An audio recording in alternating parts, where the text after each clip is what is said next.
രാജ്യസഭയിൽ കയ്യാങ്കളി പ്രതിഷേധിച്ച് നടുത്തളത്തിലിറങ്ങിയ പ്രതിപക്ഷാംഗങ്ങളെ തടയാൻ മാർഷലുകളെ ഉപയോഗിച്ചതോടെയാണ് കയ്യാങ്കളി ഉണ്ടായത്. വനിതാംഗങ്ങളെ പോലും മാർഷലുകൾ നേരിടുന്ന സാഹചര്യമുണ്ടായെന്ന് എ റഹീം MP 24നോട് പറഞ്ഞു. അത് യഥാർത്ഥത്തിൽ അങ്ങേറ്റത്തെ അവകാശ ലംഘനമാണ്. ആ സഭയിലെ അംഗങ്ങളാണ് ഏറ്റവും പ്രധാനപ്പെട്ടവർ. അവരുടെ അന്തസ്സിനും അവരുടെ ആത്മാഭിമാനത്തിനും ബോധപൂർവം ക്ഷതമേൽപ്പിക്കുകയാണ് ഈ നടപടിയിലൂടെ. അവരെ കയ്യേറ്റം ചെയ്യുന്നതിലേക്ക് എത്തുന്നു. വനിതകൾ ഉൾപ്പെടെയുള്ള ഞങ്ങളുടെ പ്രതിപക്ഷ നിരയിലുള്ള അംഗങ്ങൾ നടുത്തളത്തിലേക്ക് ഇറങ്ങി പ്രതിഷേധിച്ചാൽ ഇവരെ വിന്യസിച്ച് ഇങ്ങനെ അക്രമം നടത്തി ഭീഷണിപ്പെടുത്താമെന്നെല്ലാം കരുതുന്നത് ജനാധിപത്യ സംവിധാനത്തോടാകെയുള്ള വെല്ലുവിളിയാണ്. ആ വെല്ലുവിളി അംഗീകരിച്ച് കീഴടങ്ങി കൊടുക്കാൻ പ്രതിപക്ഷത്തിന് സാധിക്കുകയുമില്ല. അതുകൊണ്ട് ശക്തമായി ഞങ്ങൾ ഇനി മുമ്പോട്ട് പോകും.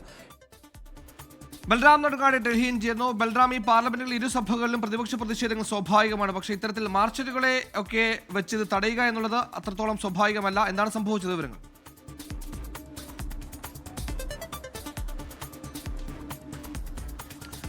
സുഹേൽ സൂചിപ്പിച്ച പോലെ തന്നെ ഈ സമ്മേളന കാലയളവിൽ തന്നെ കഴിഞ്ഞ രണ്ടാഴ്ചയായി തുടർച്ചയായി സഭ പ്രതിപക്ഷ ബഹളത്തെ തുടർന്ന് തടസ്സപ്പെടുന്നുണ്ട്. അതിനിടയിൽ നടുത്തളത്തിൽ ലോക്സഭയിലും രാജ്യസഭയിലും പ്രതിപക്ഷാംഗങ്ങൾ ഇറങ്ങിയിരുന്നു മുദ്രാവാക്യങ്ങളുമായി. എന്നാൽ ഇന്ന് അസ്വാഭാവികമായ ഒരു നീക്കമുണ്ടായി എന്നുള്ളത് തന്നെയാണ് കയ്യാങ്കളിയിലേക്ക് കാര്യങ്ങൾ കൊണ്ട് എത്തിച്ചത്. പ്രതിപക്ഷാംഗങ്ങൾ ഈ ബീഹാറിലെ വോട്ടർ പട്ടിക പരിഷ്കരണത്തിൽ ചർച്ച ആവശ്യപ്പെട്ട് പ്രതിഷേധിച്ചു. എന്നാൽ ആ ചർച്ചയ്ക്ക് തയ്യാറല്ല എന്നും അത് കോടതിയുടെ പരിഗണനയിലുള്ള വിഷയമാണ് എന്നുമുള്ള നിലപാടാണ് ഉപാധ്യക്ഷൻ സ്വീകരിച്ചത്. തുടർന്നാണ് പ്രതിപക്ഷം പ്രതിഷേധവുമായി നടുത്തളത്തിലേക്ക് ഇറങ്ങിയത്. ആ ഒരു ഘട്ടത്തിൽ നടുത്തളത്തിൽ ഇറങ്ങിയ പ്രതിപക്ഷ അംഗങ്ങളെ അവിടെ നിന്നും മാറ്റാൻ മാർഷലുകളെ ഉപയോഗിക്കുകയായിരുന്നു. മാർഷലുകൾ എത്തി ഈ പ്രതിപക്ഷ അംഗങ്ങളെ കയ്യേറ്റം ചെയ്യുന്ന സാഹചര്യമുണ്ടായി എന്നാണ് പ്രതിപക്ഷ അംഗങ്ങൾ ആരോപിക്കുന്നത്. സ്ത്രീകൾ അടക്കമുള്ള ഈ അംഗങ്ങളെ പ്രതിപക്ഷ അംഗങ്ങളെ ഈ മാർഷലുകൾ കയ്യേറ്റം ചെയ്തു.